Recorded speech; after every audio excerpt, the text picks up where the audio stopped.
Miércoles 29 de enero de 2020. Amigos y amigas, muy buenas noches. Bienvenidos a Telediario Estelar. Revisamos de inmediato los titulares con los hechos que marcan esta jornada.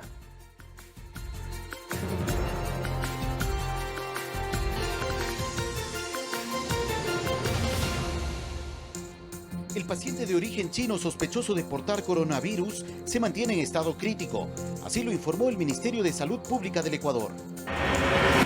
La Cámara Ecuatoriano-China aseguró que no se registran afectaciones en las exportaciones ni el turismo a causa del coronavirus. China se convirtió en el principal socio comercial de nuestro país en 2019.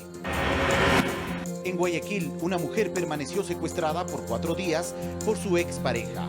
Un juez dictó prisión preventiva al supuesto involucrado. Hoy se presentó Carnaval Quito 2020, una oferta cultural para el próximo feriado de febrero. Danzantes de Brasil y Bolivia participarán en los desfiles programados. En lo internacional, el Parlamento Europeo ratificó el acuerdo del Brexit. Con ello, el Reino Unido saldrá de la Unión Europea. Y en los deportes, Pablo Marí es el nuevo jugador del Arsenal. Llegará procedente del Flamengo a cambio de 11 millones de euros.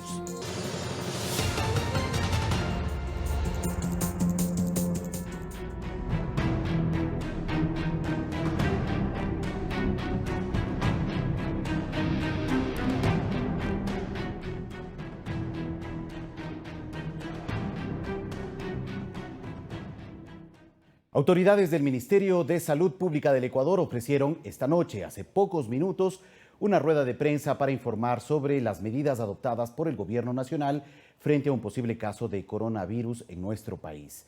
Verónica Rivadeneira se encuentra en la plataforma financiera en el norte de la ciudad de Quito con los detalles de esta información.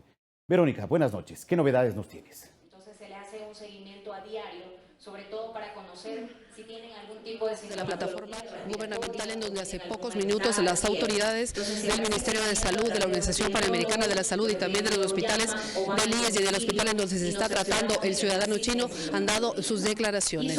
Hace pocos minutos la ministra de Salud, Catalina Andramuño, dijo que todavía no existe el resultado de las pruebas del ciudadano chino de 49 años que se encuentra internado en una casa de salud de Quito. Escuchamos sus declaraciones. A los dos contactos más directos de él, que son los que estuvieron con él cuando ya llegaron a Guayaquil. Recordemos que este es un turista y a ellos también se le hace el seguimiento a diario, es un seguimiento a diario para certificar que no tengan síntomas, ¿no? Y hasta ahora los dos también se encuentran sin síntomas, pero esto es una vigilancia que se hace día a día. Sí, como no, al haberse activado la alerta, ¿no?, de vigilancia, entonces los protocolos mandan que todos aquellos casos que sean sospechosos tienen que ser seguidos. En el caso específico que usted menciona, se trata de una profesional de la salud que estuvo trabajando en el Hotel Espejo, haciendo una pasantía, regresó a nuestro hospital, y al regresar a nuestro hospital presentó síntomas respiratorios. Entonces enseguida se activaron los protocolos. Bueno, vamos a escuchar lo que dijo la ministra de Salud, Catalina Andramuño, sobre el examen que todavía no ha sido entregado por el CDC de Atlanta. El motivo que se ha dado por parte de las autoridades es que varias pruebas de varios países son procesadas. Escuchemos a la ministra de Salud. Primero quiero hacerles un llamado a mantener la calma, a mantenernos unidos. Quiero decirles que estamos preparados para enfrentar cualquier situación. Creo que juntos lo vamos a lograr. Son momentos de alerta sanitaria, no solo para el Ecuador, sino también para el mundo. Sabemos de la preocupación que tienen toda la ciudadanía por conocer los resultados de los exámenes de laboratorio del primer caso sospechoso que está en el Ecuador. Quiero decirles que hemos seguido todos los lineamientos y protocolos avalados por la OPS, pero quiero informarles que hasta el momento no tenemos los resultados del examen de laboratorio que fue enviado al Centro de Prevención y Control de Infecciones ubicado en Atlanta. Esto es porque este CDC procesa y receta las pruebas de los países de América, incluidos los Estados Unidos. Sin embargo, también quiero aclararles que todos los países que presenten el primer caso sospechoso, los exámenes tienen que ser procesados y validados en el CDC de Atlanta y de Canadá.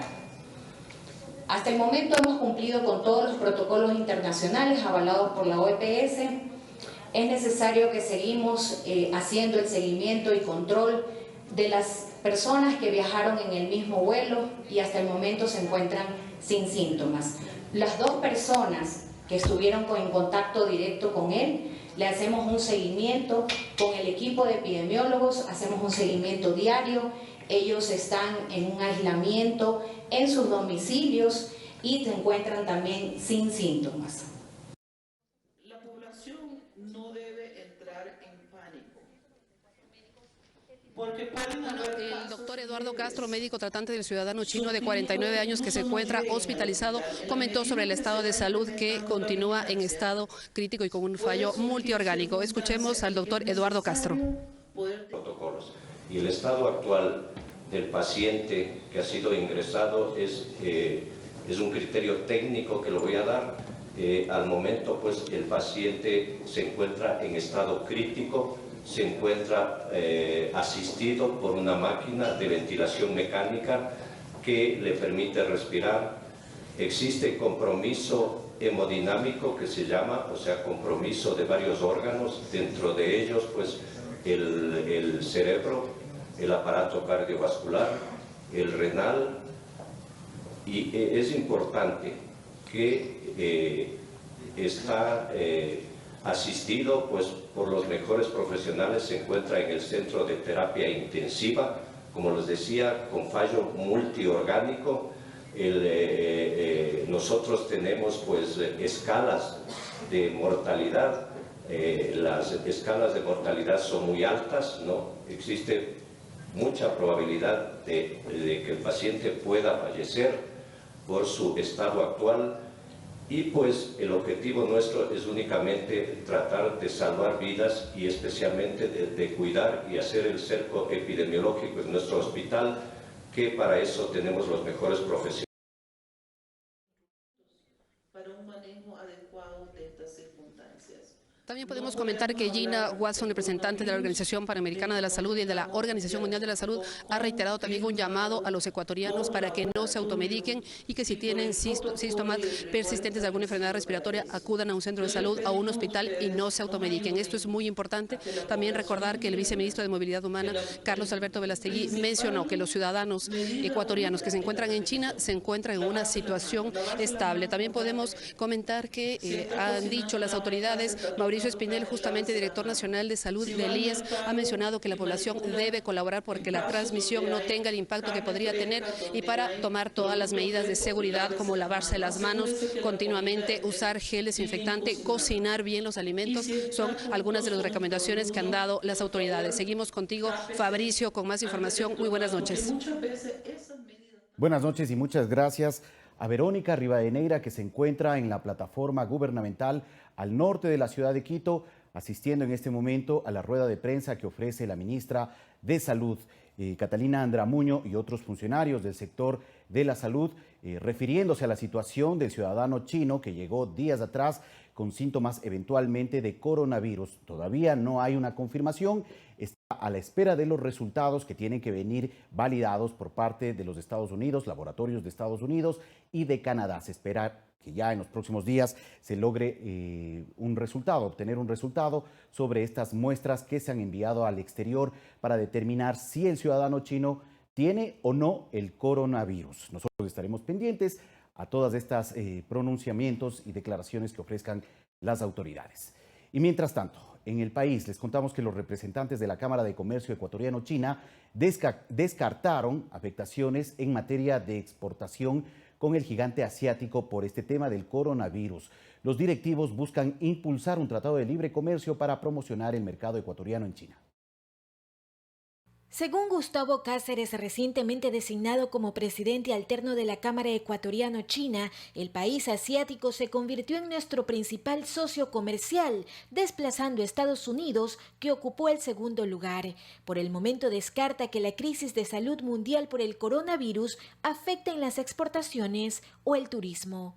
En la actualidad aún no hay ninguna restricción, pero estamos optimistas de que China va a salir adelante de esto y que próximamente pues van a haber novedades que nos van a dejar un poco más tranquilos. En aras de mantener esta posición, buscan crear caminos que lleven a ambas naciones a firmar un tratado de libre comercio. Entiendo que se está ya trabajando en los fitosanitarios sobre la pitahaya y pues también en lo posterior ir trabajando una agenda para poder, ¿por qué no?, revisar un tratado de libre comercio con China. Para José Antonio Hidalgo, presidente del directorio de la Cámara Ecuatoriano-China, en 2019, Ecuador cerró con un total de 2.400 millones de dólares en exportaciones, siendo el camarón nuestro producto estrella. Lidera el camarón con 1.900, en segundo lugar la parte petrolera, en tercer lugar el banano, ¿no?, con 200 millones de dólares.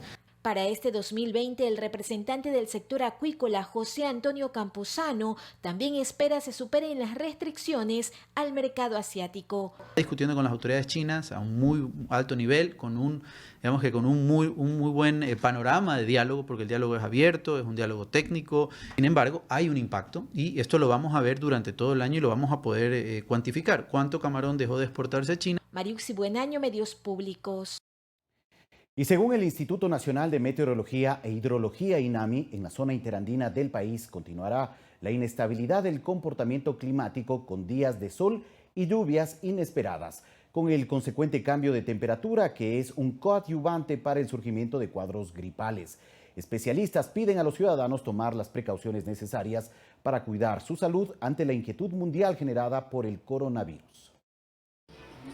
Vladimir Arriaga, técnico del INAMI, monitorea con el respaldo de imágenes satelitales las corrientes de viento que circulan sobre Ecuador, tanto las que provienen de la costa del Pacífico como las de la cuenca del Brasil. Explica que hay momentos donde las corrientes de viento secas que vienen del Pacífico provocan días de sol porque aleja la nubosidad. En cambio, cuando hay prevalencia de corrientes húmedas, hay lluvia. Esta combinación, detalla Vladimir Arriaga, es lo que genera en Quito, especialmente que haya días con sol y de manera repentina nubosidad y lluvia, lo que implica cambios bruscos de temperatura en el ambiente. Una vez que se disipa la nubosidad, provoca que tengamos presencia de sol, pero esa misma presencia de sol provoca que nuevamente en horas de la tarde se generen nubes que provocan lluvias.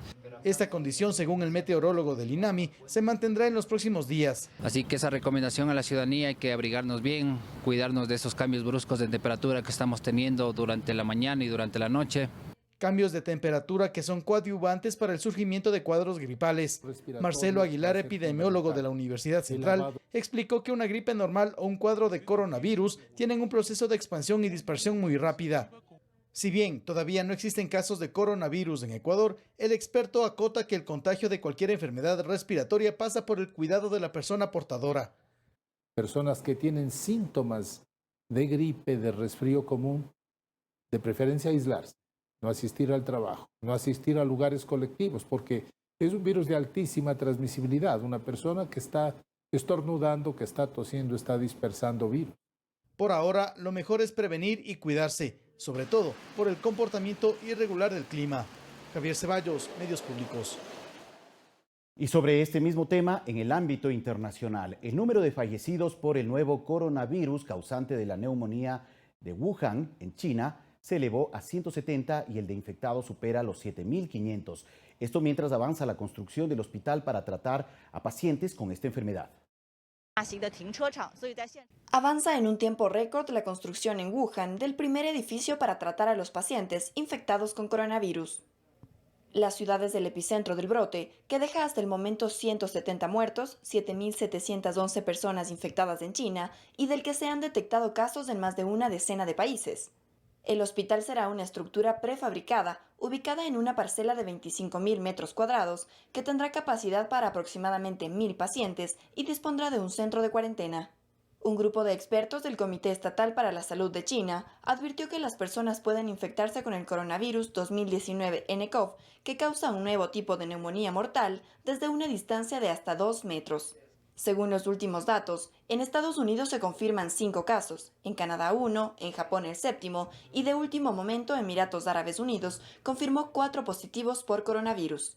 Mientras una mujer de 55 años y un hombre de 35 que habían vuelto de China fueron hospitalizados en Voronezh, Rusia, el pasado 28 de enero por la sospecha de contagio. Coralía Pérez, Medios Públicos. La Organización Mundial de la Salud en rueda de prensa convocó al Comité de Emergencias ante el aumento de casos de coronavirus. Además, indicó que la enfermedad supera la epidemia de SARS registrada en el año 2003. El director general de la Organización Mundial de la Salud comunicó a través de su cuenta de Twitter que el ente internacional está mostrando un gran compromiso para controlar esta situación que deja hasta el momento 132 personas fallecidas solo en China. Y en Australia, científicos del Instituto Doherty lograron reproducir el coronavirus, también conocido como neumonía de Wuhan. Esta es la primera vez que el virus se reproduce fuera de China y representa un gran avance para desarrollar una vacuna contra esa enfermedad. Este miércoles, científicos australianos anunciaron que lograron reproducir el virus de la llamada neumonía de Wuhan a partir de una muestra tomada de un paciente infectado. Esta es la primera vez que el virus se replica fuera de China, país que logró secuenciar rápidamente el genoma de este nuevo coronavirus y publicar los resultados, pero no compartir el virus con laboratorios en el resto del mundo para su estudio, cosa que Australia sí hará. Julian Drus, director del Laboratorio de Identificación del Virus, indicó que China compartió la secuencia del genoma de este nuevo coronavirus, que es útil para diagnosticar. Sin embargo, tener el virus real significa que tendrán la capacidad de validar y verificar todos los métodos de prueba y comparar sus sensibilidades y especificidades. Esta vez, la reproducción del genoma en el laboratorio del Instituto Doherty de Melbourne constituye un avance significativo para crear anticuerpos de prueba, con lo que será posible detectar el virus en pacientes incluso antes de que se desarrollen los síntomas de la enfermedad y agilitar el proceso de creación de una vacuna contra él. Hasta el momento, esta variación de coronavirus ha cobrado 132 vidas en China y ha infectado a más de 5.000 personas. Coralía Pérez, Medios Públicos. Y al menos 11 aerolíneas suspendieron o disminuyeron sus vuelos a China por el avance del coronavirus en el mundo. Entre ellas British Airways y las operadoras asiáticas de bajo costo Lion Air y Seoul Air. Otras aerolíneas como Finnair, la hongkonesa Cathay Pacific y la de Singapur Jetstar Asia también redujeron el número de vuelos al país asiático. Hoy aterrizó en California, Estados Unidos, el avión con más de 200 estadounidenses evacuados de China. El avión hizo escala en Alaska para una revisión médica de los pasajeros y reponer combustible. Y tras su llegada a ese estado, nuevamente fueron examinados y aislados durante un tiempo.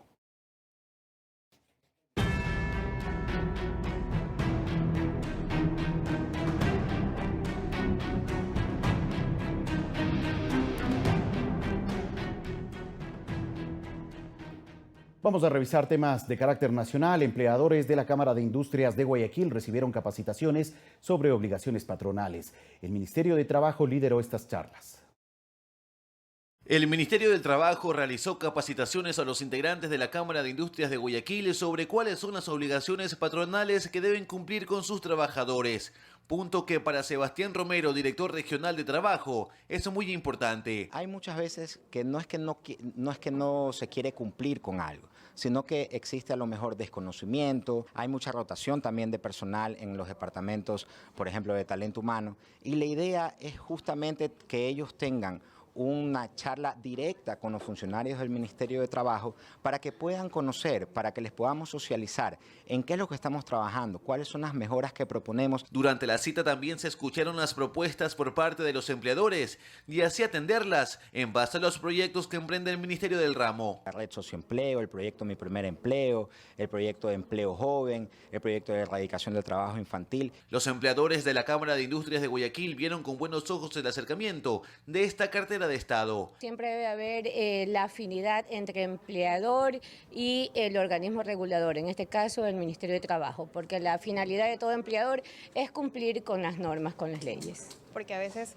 tenemos muchas dudas que no han sido resueltas y que sí tienen mucho valor para nosotros para hacer las cosas bien. Ya son 3 las capacitaciones brindadas en Guayaquil y se continuará impartiendo ahora en el sector artesanal. Luis Alfredo Zúñiga, Medios Públicos. Con la emisión del Bono Social Soberano de Vivienda, el gobierno obtuvo recursos económicos para entregar créditos hipotecarios a bajo interés para la población con menores ingresos. La meta es que a corto plazo este segmento de la población acceda a una casa propia. El Bono Social Soberano para Vivienda es una operación de financiamiento que propicia la entrega de créditos para la adquisición de vivienda con una tasa de interés del 4,99% y con un monto de entrada menor a lo que exige el mercado y el sistema financiero tradicional. Para este nicho hay 2 segmentos de vivienda, la de interés social con casas que tienen un valor de hasta $71,000 y las de interés público con inmuebles valorados desde los $71,000 hasta los $91,300. Henry Yandún, representante del colectivo Constructores Positivos, ejemplifica los costos de viviendas bajo esta metodología. La vivienda, por ejemplo, de $70,000, antes tenía que tener una cuota de entrada de $21,000, ahora tiene que tener apenas $3,500 y el pago es de $388 mensuales, la cuota mensual. Es equivalente al esto es a 25 años. Las viviendas de $90,000, que ya son viviendas muy bonitas, antes la entrada tenía que ser de $27,000, que es mucho dinero. Claro. Ahora es apenas $4,500 y la cuota es de $499. Caridad Vela, especialista en la promoción inmobiliaria, destaca que el proceso de concesión de crédito bajo esta modalidad tiene menos trabas. Con muchísima más agilidad, es un proceso que se ha facilitado y se ha simplificado, sobre todo escuchando las necesidades de la empresa privada. El ministro de Economía, Richard Martínez, informó que el gobierno ejecutará a corto plazo la concesión de crédito hipotecario para el segmento de la población de menores ingresos mensuales. La meta es apuntalar la venta de viviendas cuya valoración se encuentre entre los $23,000 a $40,000. En esencia, personas de ingresos bajos, ingresos de personas que tienen dificultad para acceder justamente al crédito en otras condiciones que son las habituales en tasa de interés y entrada. El gobierno estima colocar para créditos de vivienda $1,350 millones para beneficio directo de 30,000 familias ecuatorianas. Javier Ceballos, Medios Públicos. Y la Comisión de Educación de la Asamblea Nacional pidió al gobierno declarar la emergencia al sector educativo porque hay más de un millón de jóvenes que no acceden a las universidades. Le planteó un plazo al Ministerio de Educación para que presente un nuevo modelo de evaluación. 8 puntos tiene la resolución que adoptó la Comisión de Educación de la Asamblea luego de conocer las denuncias sobre el examen Ser Bachiller, evaluación necesaria para acceder a la educación superior pública. Se vendían las pruebas en $80 y $100, aquí mismo en Quito. De que padres de familia han pagado $1,200 por los exámenes. El director del INEVAD, Elwin Palma, admitió que hubo 2 filtraciones en la prueba y que se tomaron acciones. No existió una afectación. Lastimosamente, el día martes, en horas de la madrugada, pocas horas antes de que se dé el examen, se produce esta vulneración a uno de los aplicativos y una de las pruebas comienza a circular. Es una de las pruebas nada más.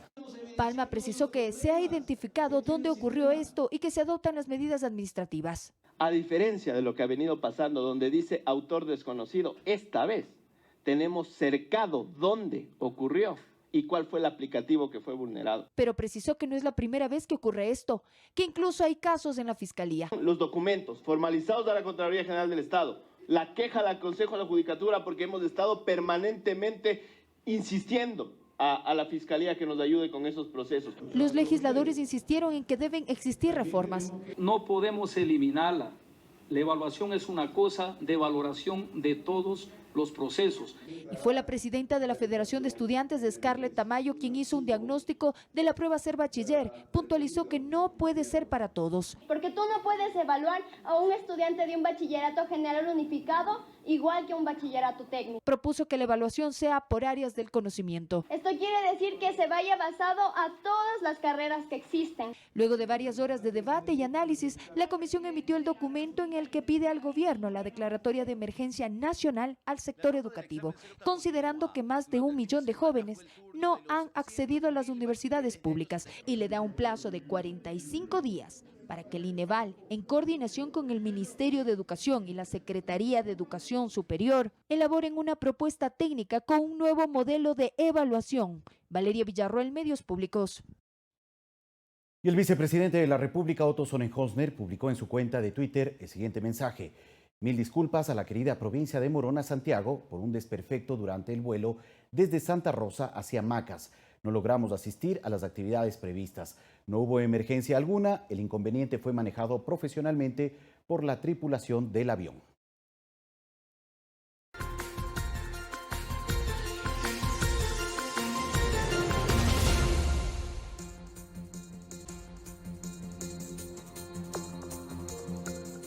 Fabricio Correa, hermano del expresidente de la República, Rafael Correa Delgado, rindió su versión y reconoció su firma en la denuncia que planteó en contra del exsecretario jurídico de la presidencia, Alexis Mera.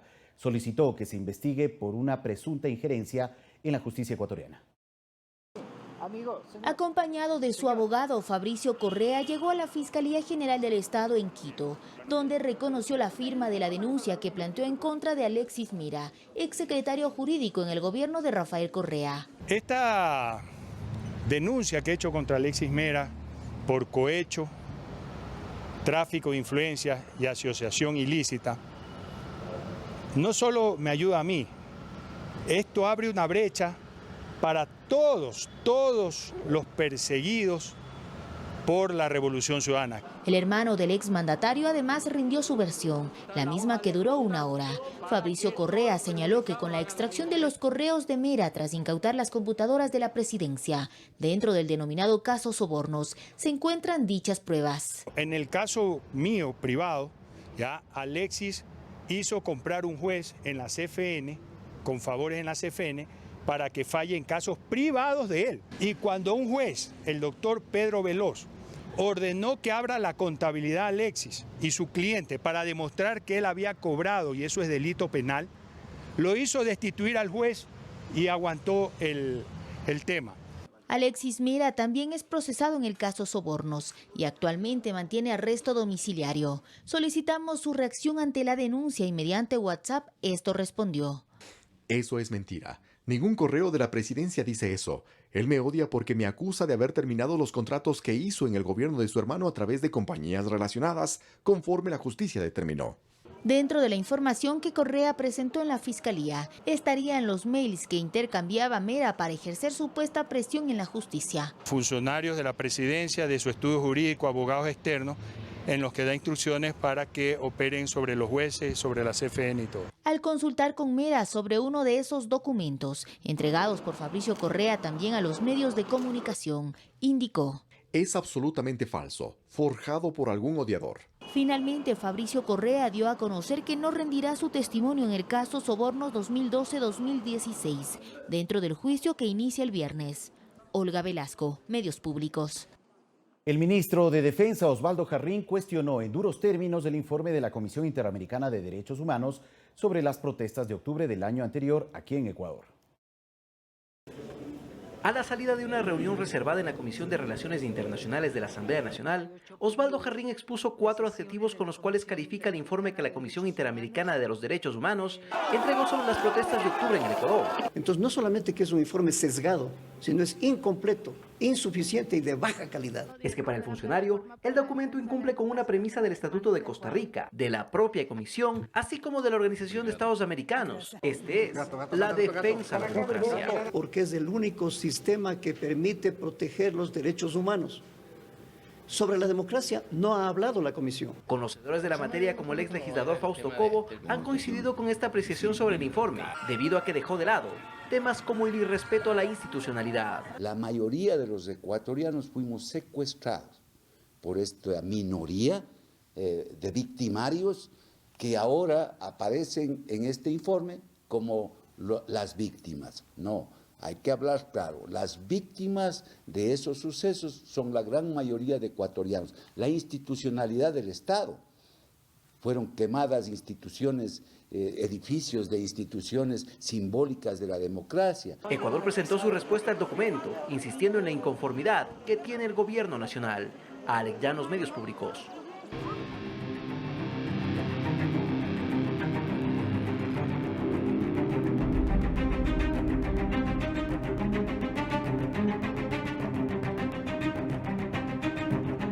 Después de agotar todas las instancias judiciales, en 2015 el caso de Paola Guzmán fue acogido por la Comisión Interamericana de Derechos Humanos. Su madre, doña Petita Albarracín, narró los hechos frente al jurado que por primera vez acogía en su estrado un caso por violación en una unidad educativa. Según las primeras investigaciones, los derechos del adolescente se vulneraron incluso después de su fallecimiento.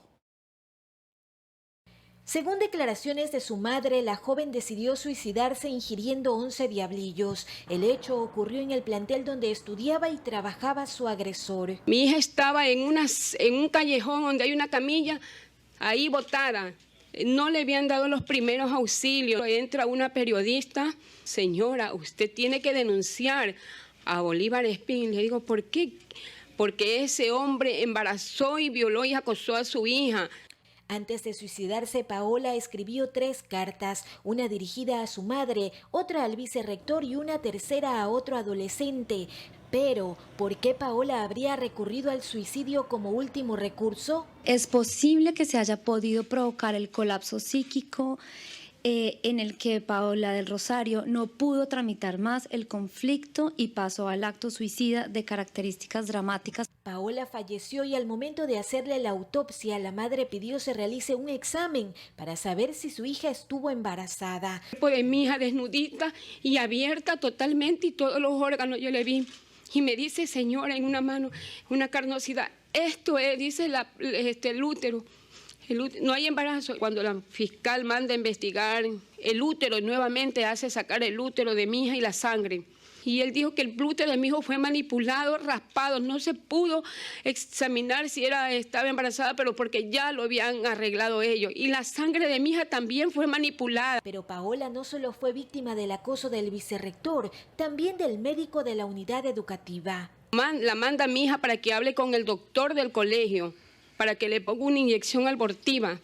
Y sinvergüenza también quería abusar de mi hija, querer tener relaciones para hacerle el favor. El hecho desencadenó en otras denuncias que involucran a una maestra y otras adolescentes que habrían sido amenazadas. Un caso que para doña Petita se convirtió en un viacrucis. Se dañó el proyecto de vida porque el curso que tomó ella pues fue dedicarse e invertir todo su potencial económico y psíquico en la defensa del caso. Mariuxi Buenaño, Medios Públicos. Solamente queremos hacer una breve aclaración. El tema de Paola Guzmán fue acogido por la Corte Interamericana de Derechos Humanos. Y en este mismo tema, según el penalista Miguel Angulo, existe responsabilidad de funcionarios de anteriores gobiernos por la falta de diligencia para investigar y sancionar a los responsables de ese hecho. La joven se suicidó en 2002 al ser acosada y abusada sexualmente por el vicerrector de su colegio en la ciudad de Guayaquil. El 28 de enero, en la sede de la Corte Interamericana de Derechos Humanos, María Fernanda Álvarez, directora de Derechos Humanos de la Procuraduría General del Estado, pidió disculpas a Petita Albarracín, madre de Paola Guzmán, por las acciones y omisiones del Estado sobre el abuso sexual que fue víctima la niña por parte de Bolívar Espín, vicerrector del Colegio Miguel Martínez Serrano de Guayaquil. El tema judicial se resolverá en los próximos meses. La Corte recibe los alegatos finales y en un tiempo, yo creo que esto será en unos 3 o 4 meses, emitirá su resolución con la responsabilidad estatal eventualmente o no. Pero como se ve el caso y como se presentó ayer durante la audiencia, lo más seguro es que la Corte se pronuncie en contra del Estado ecuatoriano emitiendo una serie de responsabilidades. Según el penalista Miguel Angulo, en este caso existe responsabilidad por parte de funcionarios del anterior gobierno por no investigar y sancionar a los responsables del abuso sexual del cual fue víctima Paola Guzmán, quien se suicidó en 2002. Esto pasó desapercibido por el anterior gobierno y hay que decirlo con todas sus letras. No se estableció unas medidas de prevención. Según registros del Ministerio de Educación, entre 2014 y 2019, en el país se registraron 7.977 denuncias por presuntos delitos sexuales. De estos, el 37.7% habrían sido cometidos por miembros de la comunidad educativa. Fueron dados entre el 2013, 2014, 2015. Entonces, hablaríamos que esa clase de delitos en los cuales podría haber una corresponsabilidad, ¿sí?, no estarían prescritos a la fecha. Incluso por los casos de abuso sexual registrados en el sistema educativo, en octubre de 2017, 49 legisladores presentaron en la Asamblea Nacional un pedido de juicio político contra el exministro de Educación, Augusto Espinosa, que no se llegó a concretar. En este caso podría establecerse ya acciones de carácter público en las cuales se pueda determinar tanto la responsabilidad administrativa como la responsabilidad penal. Puede ser contra Augusto Espinosa si se llega a comprobar que él tuvo conocimiento de las denuncias de abuso sexual y se puede constatar que él no atendió de adecuada manera esta clase de denuncias. Santiago Tello, Medios Públicos. Y el Ministerio de Educación registra 3.434 alertas de presuntos casos de abuso sexual en el sistema educativo. Hasta la fecha, 985 docentes involucrados en hechos de agresión sexual fueron destituidos de sus cargos. Al momento, la cartera de Estado ejecuta un plan de prevención de violencia para evitar todo tipo de agresiones contra estudiantes en el país. En Ecuador se registran 9.743 alertas de abuso sexual contra niños, niñas y adolescentes. El 35% de estas denuncias, que están en investigación, se reportan dentro de establecimientos educativos. 6.309 corresponden a fuera del sistema educativo y 3.434 dentro del sistema educativo. Hasta la fecha, según el Ministerio de Educación, 985 docentes involucrados en casos de agresión sexual contra estudiantes fueron destituidos de sus cargos. Tenemos 1.681 sumarios administrativos, ¿no es cierto?, iniciados y de los cuales 985 fueron sancionados con la destitución. El Ministerio de Educación se sumó a las disculpas que ofreció la Procuraduría en la sede de la Corte Interamericana de Derechos Humanos por las acciones y omisiones del Estado durante el anterior gobierno sobre el caso de abuso sexual de la que fue víctima en 2002 la niña Paola Guzmán por parte de Bolívar Espín, vicerrector del Colegio Miguel Martínez Serrano de Guayaquil. También pedimos disculpas públicas a propósito de la violación de derechos. En su momento, el exministro de Educación Milton Luna afirmó que durante el anterior gobierno no se dio seguimiento a los casos de violencia sexual en escuelas y colegios. Se nos hizo creer que el sistema en general era perfecto y entonces se crearon algunas incluso normas y decretos que impedían que estos casos salgan a la luz como un tamiz. Al respecto, Isabel Bermeo, subsecretaria para la Innovación Educativa, señaló que son otras instituciones las que deben determinar responsabilidades por la omisión de los casos de abuso sexual. ¿Le corresponde a la Fiscalía hacer eso o le corresponde a la Asamblea hacer eso? Al momento, el Ministerio de Educación ejecuta un plan de prevención de violencia para evitar todo tipo de agresiones contra estudiantes en el país. Santiago Tello, Medios Públicos. La Fiscalía del Guayas procesó a un hombre que mantuvo secuestrada a su expareja por 4 días.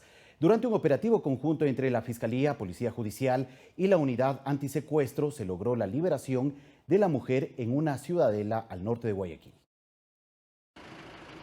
Un juez de garantías penales dictó prisión preventiva contra Ángel Israel R.S. por el delito de secuestro extorsivo, luego de haber secuestrado, golpeado y violado a su ex conviviente por 4 días en la ciudadela Urdenor, al norte de Guayaquil. Encontramos a la víctima golpeada. Según ella, indica también que la ciudad por corriente ha estado en contra de su voluntad desde el día sábado pasado. Esto viene pues viajando desde Salinas.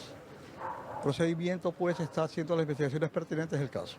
Según Edgar Hernández, fiscal de turno a cargo del operativo, agentes de la Fiscalía, Policía Judicial y la Unidad Antisecuestros y Extorsión UNACE irrumpieron en la vivienda tras recibir la denuncia de una amiga de la joven, quien se habría logrado comunicar con ella por medio de un mensaje de texto.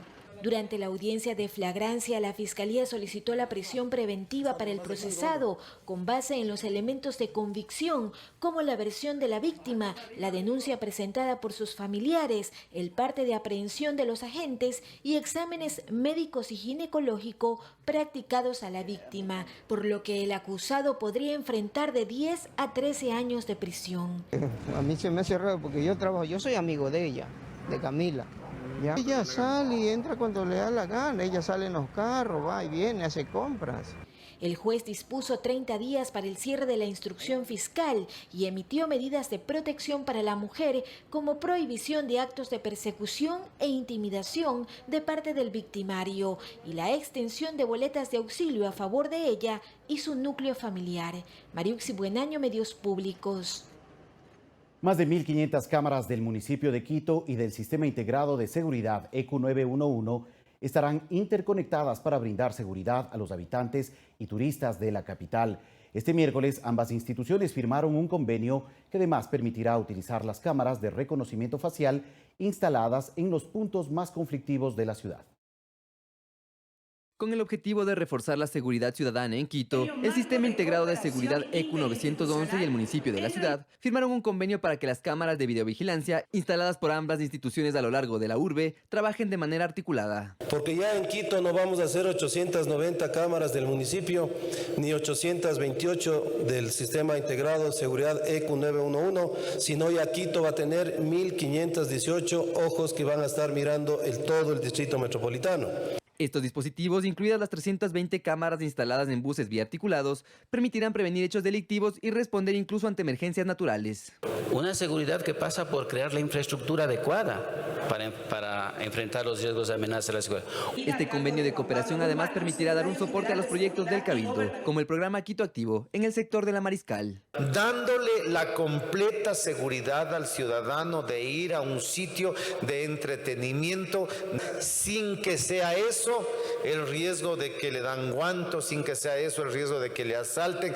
También las 72 cámaras de reconocimiento facial instaladas en los puntos más conflictivos de la ciudad serán un soporte para la seguridad ciudadana. Bueno, nosotros tenemos ahora un seguimiento de más de una decena de casos en el cual hemos dado prevención, que eso es uno de los temas más importantes y el por qué está esta tecnología, porque lo que queremos nosotros no es el tema de reacción, sino más bien prevenir y que todas las personas que tengan índices delictivos nosotros podamos inmediatamente localizar y georreferenciar. Dentro del plan de modernización del sistema del ECU 911, además contempla la instalación de 104 dispositivos adicionales de estas características. Ronito Apanta, Medios Públicos.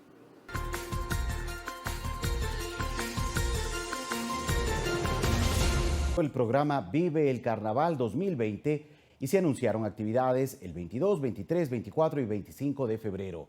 Comparsas, desfiles, conciertos y delegaciones provinciales e internacionales festejarán en la capital. Lo que se busca es reactivar el turismo. En el Palacio Municipal se presentó el Carnaval, con F al final, como hablan los quiteños. Durante 4 días, Quito estará llena de música, comparsas, bailes y conciertos. Se busca que visitantes de todos los puntos del país se decidan por visitar la capital en Carnaval.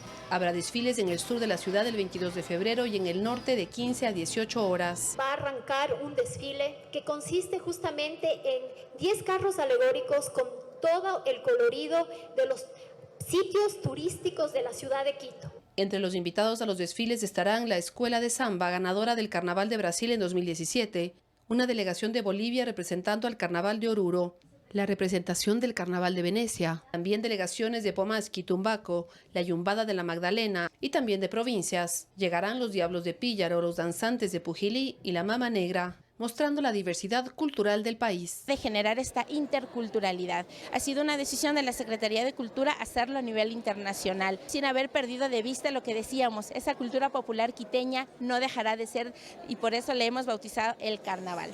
También existirán descuentos y los museos de la ciudad atenderán en horarios extendidos. En restaurantes, en los principales hoteles de la ciudad, con los turoperadores, con promociones que van desde el 15 al 25% de descuento. Se busca además la reactivación económica de la ciudad. Después de Fiestas de Quito, creo que la ciudad dejó una vara muy alta y para nosotros es muy importante dinamizar sobre todo la economía de la ciudad. En total existirán 30 eventos, entre ellos programas artísticos, conciertos gratuitos. Para más información puede visitar la página web www.quito.com.es o la aplicación Quito es mío. Verónica Rivadeneira, Medios Públicos. Faltan menos de 24 horas para que se realice el cuarto simulacro nacional de tsunami. Entidades públicas y privadas se sumaron a esta medida preventiva y evalúan evidencias históricas para determinar la posibilidad de un fenómeno en las costas ecuatorianas. El Instituto Oceanográfico de la Armada INOCAR trabaja conjuntamente con el Instituto Geofísico de la Escuela Politécnica del Litoral para evaluar desde 1906 la historia de los fenómenos naturales en el Ecuador, año en el que ocurrió el primer tsunami en las costas colombo-ecuatorianas, luego de un terremoto de magnitud entre 8.6 y 8.9, con epicentro en la provincia de Esmeraldas, por lo que los expertos piden estar alerta, pues el país no está exento de un desastre natural. En cualquier momento nuestro territorio, al encontrarse cerca de la zona de convergencia de placas, implica que la ocurrencia de un terremoto en esa zona, dependiendo de cierta magnitud, puede generar un tsunami que afecte nuestras costas. Aquí radica la importancia para implementar medidas preventivas para la ciudadanía en general, en el caso de tener que afrontar el embate de la naturaleza.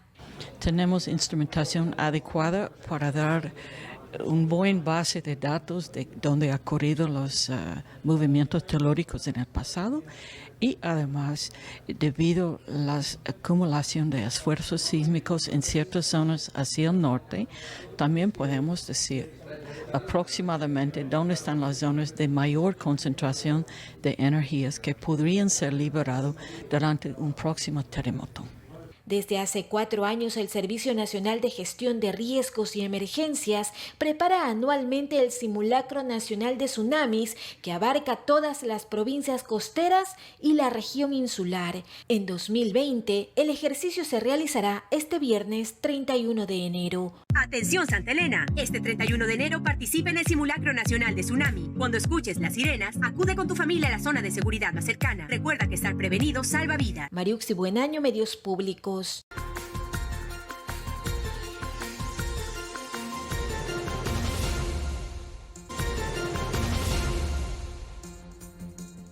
Noticias internacionales. El Reino Unido saldrá de la Unión Europea en la medianoche del 31 de enero al 1 de febrero. Esto después que el Parlamento Europeo ratificó el acuerdo del Brexit. El Pleno del Parlamento Europeo aprobó este miércoles con 621 votos a favor, 49 en contra y 13 abstenciones el acuerdo de retirada del Reino Unido de la Unión Europea. Agitando banderas, los eurodiputados británicos celebraron la decisión. Mire lo que está sucediendo. La democracia ha prevalecido. El hombre ha plantado cara a la institución. La gente dijo que quería abandonar la Unión Europea y está sucediendo. Es un logro histórico increíble. No obstante, algunos de los 73 parlamentarios que perderán sus trabajos en un par de días tuvieron reacciones distintas. Uno podría lidiar con el Brexit a su manera, pero cuando tienes colegas que se acercan a ti para despedirse, con lágrimas en los ojos, es muy difícil mantenerse entero. Finalizado también el proceso en Londres, el voto en la Eurocámara concluye la ratificación parlamentaria de este acuerdo y pone fin a casi 3 años de negociación de la separación entre Londres y Bruselas, de forma que el Reino Unido saldrá de la Unión Europea de forma acordada en la medianoche del 31 de enero al 1 de febrero. Paco Urbina, Medios Públicos. Y el juicio contra el presidente de los Estados Unidos, Donald Trump, daría un giro inesperado en caso de aprobarse la declaración de testigos, entre ellos el de John Bolton y del ex asesor de seguridad del mandatario. Los líderes republicanos no cuentan con los votos suficientes para impedir que los demócratas llamen a testigos en el juicio político contra el presidente Donald Trump. Así lo mencionó el jefe de la mayoría en el Senado, Mitch McConnell, a sus colegas republicanos el pasado martes. Mientras tanto, los demócratas exigen la presencia de varios testigos, en especial la de John Bolton, el ex asesor de seguridad nacional de Trump, que abandonó su cargo en septiembre de 2019 y quien además escribió un libro próximo a publicarse, en donde menciona que el primer mandatario pretendía retender ayuda militar a Ucrania. Esto a condición de que el país acceda a información de Joe Biden, su oponente político. Este es uno de los cargos de juicio político contra el presidente de Estados Unidos. No he visto el borrador, pero puedo decirte que nunca se le dijo nada a John Bolton. Pero no he visto el borrador. Supongo que está escribiendo un libro. Trump y la mayoría de los republicanos se han opuesto firmemente a llamar a Bolton a testificar en persona sobre lo que vio y escuchó cuando laboró como el principal asesor del mandatario. Mientras tanto, Trump escribió en Twitter nuevas críticas a su ex asesor, quien es acusado de buscar promover las ventas de su libro. ¿Por qué John Bolton no se quejó de este sinsentido hace mucho tiempo, cuando fue despedido públicamente? Él dijo que no es que importe nada. Por su parte, Bolton ha mencionado que declarará bajo juramento si es citado de manera oficial. A finales de esta semana se conocerá si llamarán a testigos en este juicio. Carla Arzentales, Medios Públicos. En Nuevo León, México, una ametralladora fue encontrada dentro de una mochila de una alumna o de un alumno de secundaria. De acuerdo con información de la policía, en la maleta del joven se detectó un arma calibre 9 milímetros, así como un cargador no abastecido, por lo que el director del plantel decidió llamar a las autoridades y a los padres del menor de edad para esclarecer ese asunto. El hallazgo fue resultado en el operativo denominado Mochila Segura, el cual se reforzó después que un niño a inicios de enero disparó contra su maestra y luego se suicidó en Torreón, Coahuila. Muy bien, gracias a todos por acompañarnos en Telediario Estelar. Mañana, muy temprano, 6 de la mañana, con más noticias y entrevistas. Feliz noche a todos.